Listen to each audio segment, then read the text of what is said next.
record. And so Tuesday we talked about completing the square, and I kind of like completing the square as this way of getting x by itself. And then I gave you a handful of problems. Some of you are overachievers and may have done the whole page. You got more practice than intended, but kind of the thing, yeah, if once you do 6 or so of them, it's the same thing over and over, right? So we're going to do it one more time. So to do it one more time, we look at this, now to complete the square, and there's two things we need to do. And it doesn't really matter what order you do them in. We can't deal with that 3, and we want to get the constant on the other side. So first thing I'm going to do is divide everything by 3, and then I'm going to move this thing over, and so after kind of my first step, I end up with x squared plus 5 over 3x, leave a space, equals 7 over 3. All right, we okay with that first? All right. You complete the square, you can't deal with that number, you can't deal with that number, so we got it. All right, so now we do the complete the square part, and our complete the square part is I want a perfect square, and then we think I need half of that, and the trick was we multiply the denominator by 2, and so that's going to give me 5 over 6. And once we get this, we square it, stick it here, so I'm going to put a plus 25 over 36, and whatever you do to one side, you got to do to this side, so it's going to give us plus 25 over 36. And to be honest, this next part is just this is the most tedious part of the whole problem.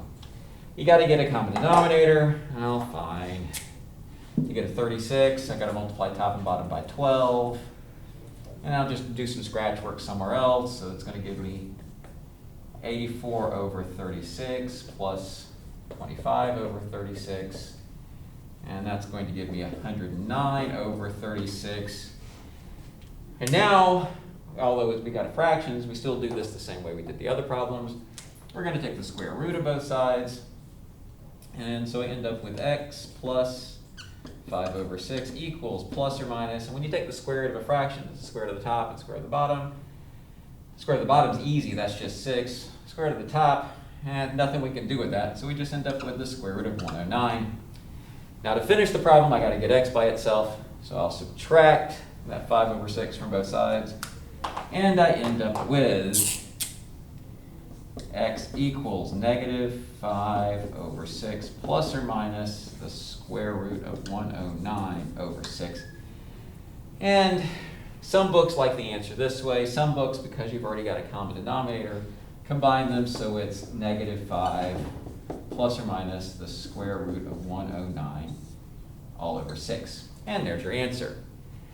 And for the most part, every problem that I assigned worked this way. Some came up a little nicer, but if it doesn't come out nicer, you just leave it and you're done.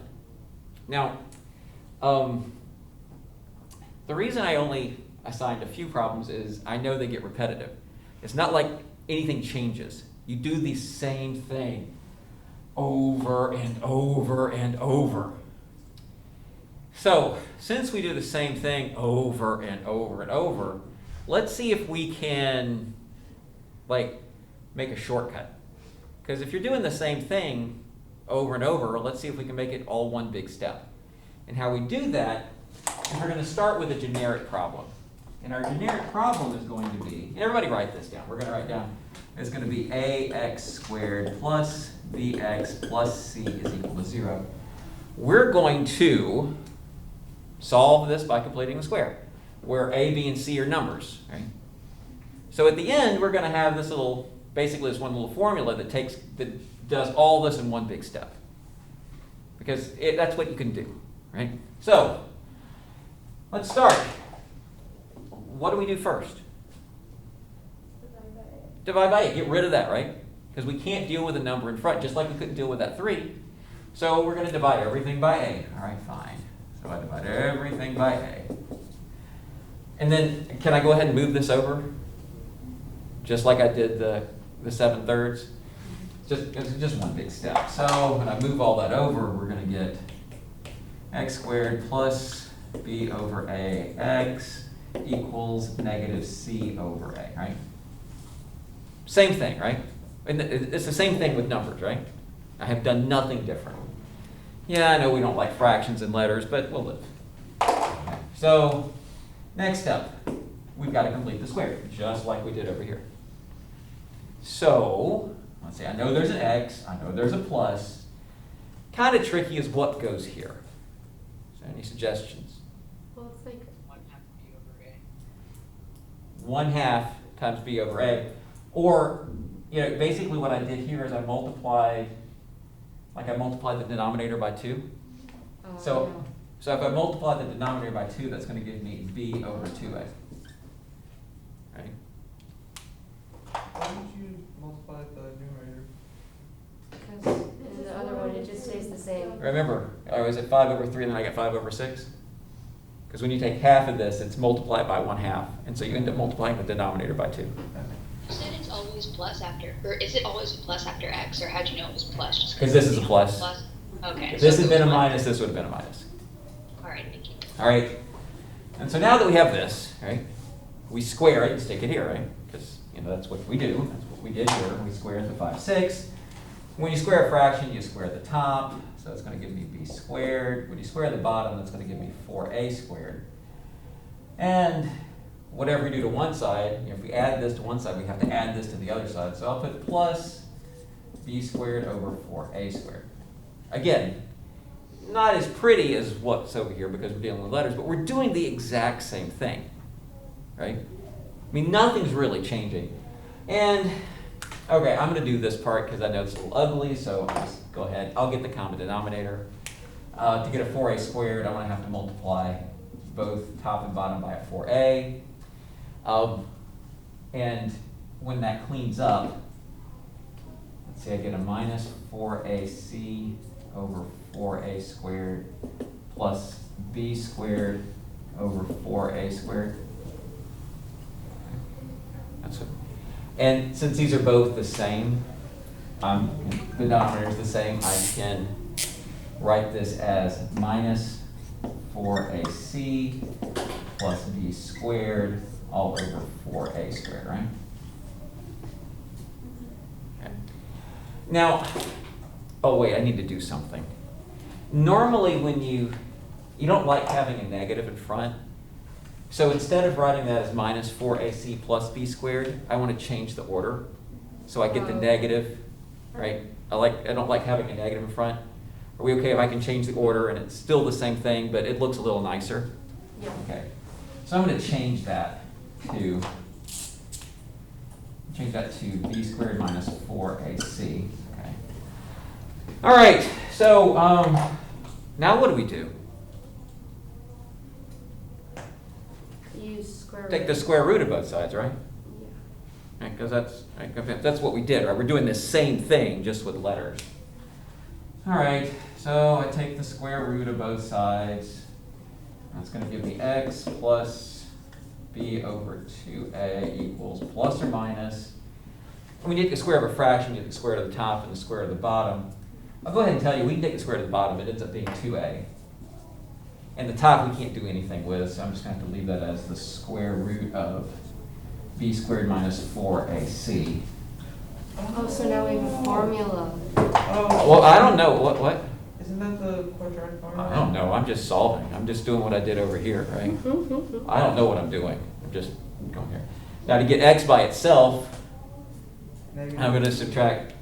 I'm going to do that. So when I subtract this, I get x equals negative b over 2a plus or minus the square root of b squared minus 4ac all over 2a. And actually, I want to get it, since I've already got the common denominator, Oh my god. I want to write this as, so when I write this, I end up with negative b plus or minus the square root of b squared minus 4ac all over 2a. And by the reaction, you've seen this before, right? Yeah. Okay, yeah. Once or twice. Not That expecting song, that. when we had Dr. McCoy, he played a song for us, so the Yes! second you started The saying song. it, Score it was one. running through No, my head. it's like, what's it called? Is what we're doing today is actually a big deal, not because it's a whole lot of computation. It's actually very, very little computation. What I've got to do is connect a lot of stuff that we've done with parabolas, with quadratic functions and parabolas and solving. And the reason I need to connect it is next chapter we do it with things that are way more complicated than parabolas. And so I need to make sure this connection exists before I start building on it. All right? So what is this connection? Well, let's see.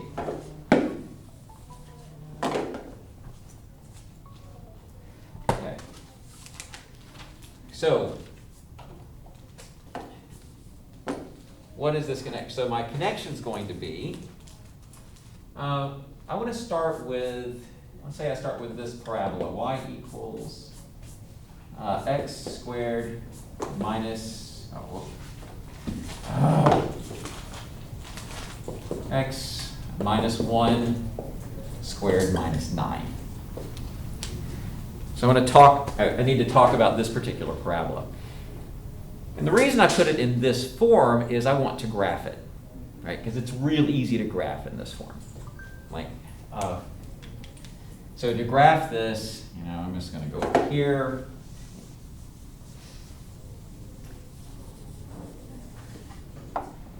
And let's see.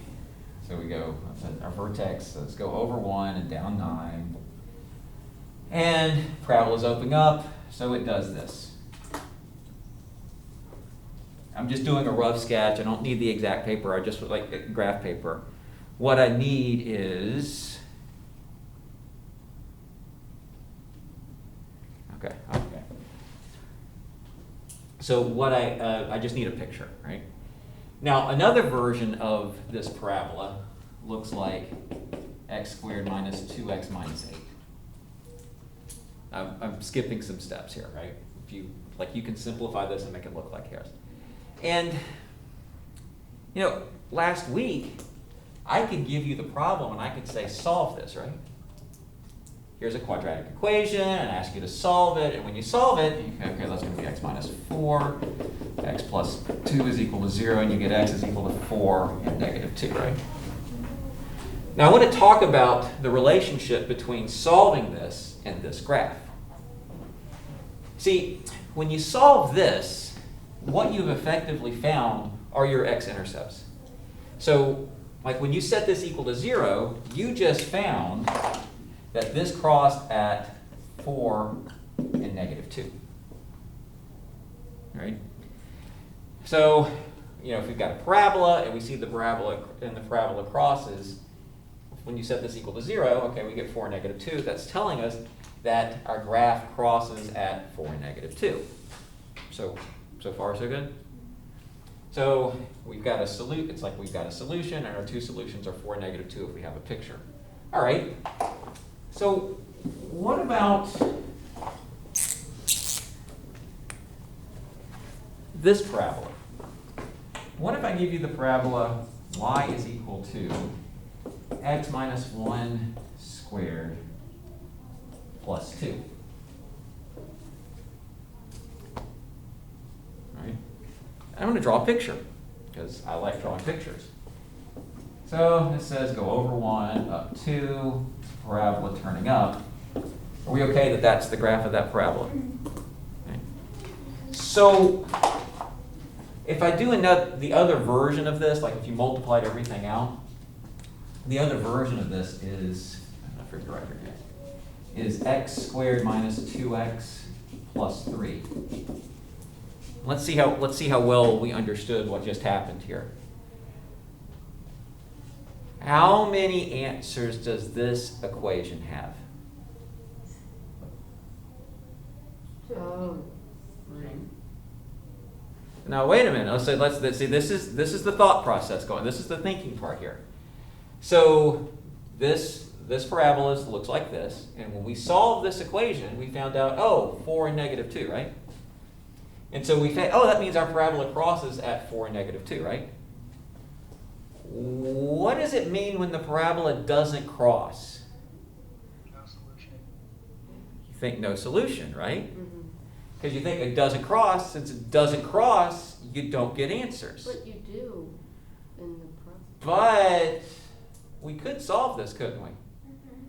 Like, I mean, if I gave this and said solve by completing a square or the quadratic formula, you could solve it. Well, let's see what happens. I'm just going to solve it with completing a square because it actually works pretty fast. So that gives us x squared minus 2x equals negative 3. Let's see, it's x minus 1 squared, put a plus 1, put a plus 1, gives me negative 2.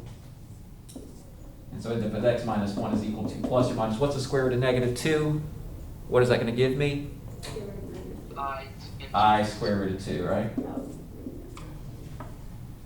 And so we end up with x is equal to 1 plus or minus I square root of 2. So wait, we did get two answers, right? Like we solved this, right? You can solve any quadratic equation and you'll get two answers. But how would we classify these answers? Complex or imaginary, right? See, these have two imaginary answers, or two complex answers. This has two just strictly real answers, right? So, if our parabola doesn't cross, we still get two answers, but they're complex, right?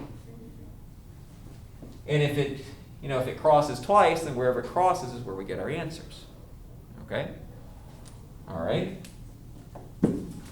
Well, what about this graph? What if I give you x minus 1 squared, and that's it? And I want to know what this graph looks like. Well, okay, well, the graph isn't terrible, right? This just says take your parabola, shift it to the right one, put our little parabola thing. And now, and of course, the other version of this would be x squared minus 2x plus 1. And if I wanted to solve this equation, how many answers would we get? And what I want you to get out of this is, if you've got a graph, right, however many times it crosses or touches the x-axis is how many answers you get. If it doesn't touch, you doesn't get any real answers. In this case, you get two imaginary. Does this graph touch the x-axis? Yeah. How many times does it touch? Once. It only touches once. And so what happens when you solve this, actually I could take that, we find out that just x is equal to 1, we get one answer. Because it only touched once. Does that make sense? So right now we have three pictures. We got a parabola that touches twice, we got a parabola that doesn't touch at all, right? And we have a parabola that just grazes and touches once, right? So when you have a parabola, right, or a quadratic, you can have three different outcomes. You can either have two real answers, two complex answers, or one real. Right? So now notice how I'm trying to connect the pictures to solving. Well, now I need to throw in the quadratic formula. So what I'm going to do, let's see, refresh your memory. Here's our quadratic formula. X equals negative b plus or minus the square root for a c all over 2a. And we're going to revisit those three equations. The first equation was, what if I gave you x squared minus 2x minus 8? Okay. And how do we use the quadratic formula? Well, here's your a, here's your b, and here's your c. So the a is 1, so negative b is the opposite of b, so that's going to give us 2 plus or minus the square root of b squared, so this thing squared, which is going to give you 4, minus 4 times 1 times that negative 8, all over 2 times 1. And that marker's dying.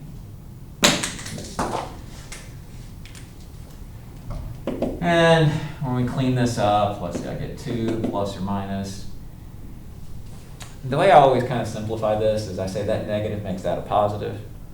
And so that gives us 4 plus 32, which is going to give me 2 plus the square root of 36 over 2. And I'm going to leave it like that.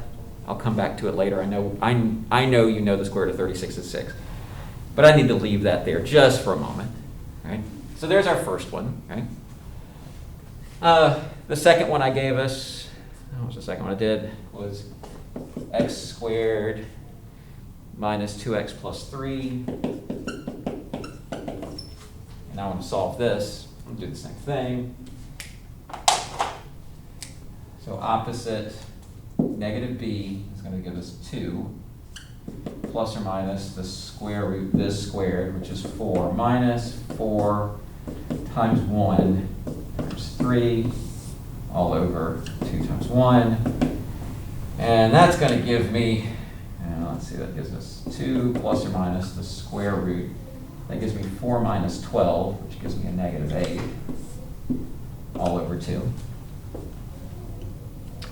And yes, I know I can simplify this. I don't want to right now. All right? And the last one was x squared minus 2x plus 1 is equal to 0. And when you use the quadratic formula, this one gives me negative b, so that's going to give us 2 plus or minus the square root of this squared minus 4 times 1 all over 2 times 1. And that gives me 2 plus or minus the square root of 0 over 2. All right? So, now we know what the pictures of these look like. This is a parabola that crosses twice. This is a parabola that doesn't cross at all. This is a parabola that just touches once, right? And then when we use the quadratic formula, okay, yeah, most of this is the same. Actually, the only thing that's really different in each of these is what's inside the square root, right? Mm-hmm. So let's try to make some observations. Right? So if I get a square root of a positive number, that corresponds to, oh, I'm going to get 2 answers, which means the parabola is going to touch twice. And so because 36 is greater than 0, I get 2 real answers. Because negative 8 is less than 0, I get 2 complex answers. Okay? And the last one, because you get 2 answers because it's 2 plus something, 2 minus something, right? 2 plus something, 2 minus something gives you a different answer. But when you do 2 plus 0 and 2 minus 0, you get the same answer, don't you? And so this gives me, because it equals 0, right, I get 1 real. Right? Because this only is one answer. What is it? I was going to say the 2... Complex. Complex.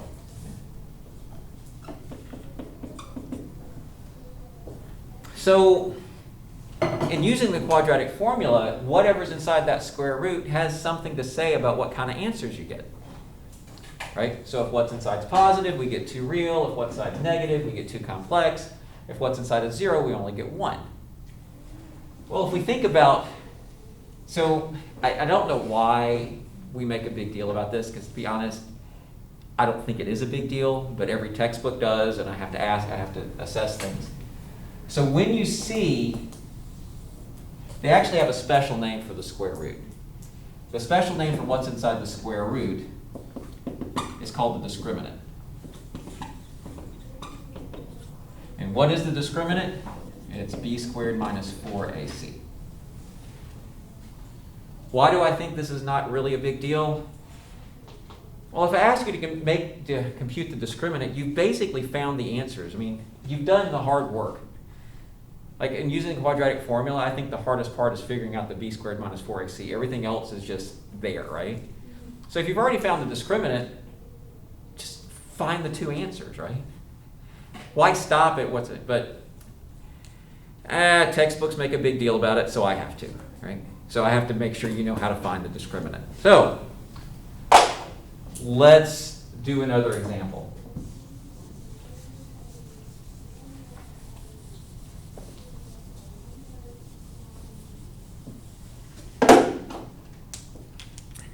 So let's say I give you 3x squared plus 5x minus 7 is equal to 0. Let's solve this with the quadratic formula. Right? So There's the quadratic formula. This part is your A, this part is your B, and this part is your C. And so I want everybody to plug it in the formula. All right, so negative B, so the opposite of this is going to give me negative 5 plus or minus the square root. This squared gives me 25. This number is always positive because you're always squaring it. Minus 4 times A times C all over 2 times 3. So I get negative 5 plus or minus the square root. And what I usually do, as opposed to writing out a whole lot of steps, is I do my little scratch work at the square root right above. So that's going to be 25. This minus makes this a plus. I kind of look, okay, if I have two negatives, then I know that I'm going to have a minus. But this minus makes this a plus, and then 12 times 7 gives me 84. 25 and 84 gives me 109. And all of this divided by 6, and voila, we got the exact same answer. Now, little warning. When you are asked to find the discriminant, because I'll have to ask to find the discriminant, the answer to the discriminant in this problem, your discriminant is 109, not the square root of 109. Right? When you have a discriminant, right, of the discriminant doesn't have the square root. It's what's inside the square root. So in this case, because my discriminant is positive, that means I have to, I'm going to have, the parabola is going to cross twice. I'm going to get two real answers. They're not going to be real pretty because, square root of 109 isn't the nicest number. Right? I do want to talk about, I wish I hadn't erased it, but it's okay. I remember it. There was one last thing I need to talk about, and it has to do with simplifying those square roots that we had. Like the first one I had, so 2 plus or minus the square root of 36 over 2. Do you remember that was the answer to the first one? Mm-hmm. I want to talk about finishing this. Actually, I want to talk about finishing all of them, so I'm going to write them on. So the first one we had was 2 plus or minus the square root of 36 over 2. The next one we had was 2 plus or minus the square root of negative 8 over 2. And then I'll go to the last one when I get there. I just want to have enough board space. So what do I expect? Right? Well, in the previous problem, the one we did where we had, what was it, a negative 5 plus or minus the square root of 109 over 6, you're done. There's nothing you can do there, right? If you got square root of 109, there is nothing you can do. Just leave it like that, right? If you get square root of 36, you can do something because I fully expect everybody to know what the square root of 36 is. I don't think that's unreasonable. And when you set this up, you end up with 2 plus or minus 6 over 2. Now, to come up with your two answers, I'm going to tell you what not to do. And the reason I'm going to tell you what not to do is that I keep seeing this mistake and I don't want to see this. I've written this down. It's hard grading because I'm just like writing in the little comment part. But there's a phrase that I use. And my phrase that I use is really bad algebra. So if you ever see RBA, that means really bad algebra. Okay? So if you ever see, like, I take off RBA, whatever, right? Really bad algebra. I'm going to show you really bad algebra. Okay? Because the reason I want to show you is I don't want to see this. I will see it, but I don't want to. Okay? Here is the really bad algebra. And you may think it's funny now, but somebody will do it on the quiz or test or, whatever. You'll see 2 over 2 and you'll cross the 2's out. Never, ever, ever, ever, ever do that. You will get really bad algebra. I'll mark it wrong. Okay? So what do you do? Well, what you do is if it's 2 plus or minus 6 over 2, you write it out. You write it out as 2 plus 6 over 2, and you write it out as 2 minus 6 over 2. So that gives me 8 over 2, which gives me 4, and that gives me negative 4 over 2, which gives me negative 2, which, surprise, surprise, were the two places where that original parabola crossed the x-axis. All right? Okay, what do we do for this one? Well, kind of the same thing. Simplify square root of negative 8. That's why I taught complex numbers. When you simplify square root of negative 8, this is going to give you, wait, hold on, before we use red for that. 2 plus or minus, well, 8 is going to give us 2 square roots of 2, so I get 2I square root of 2 all over 2.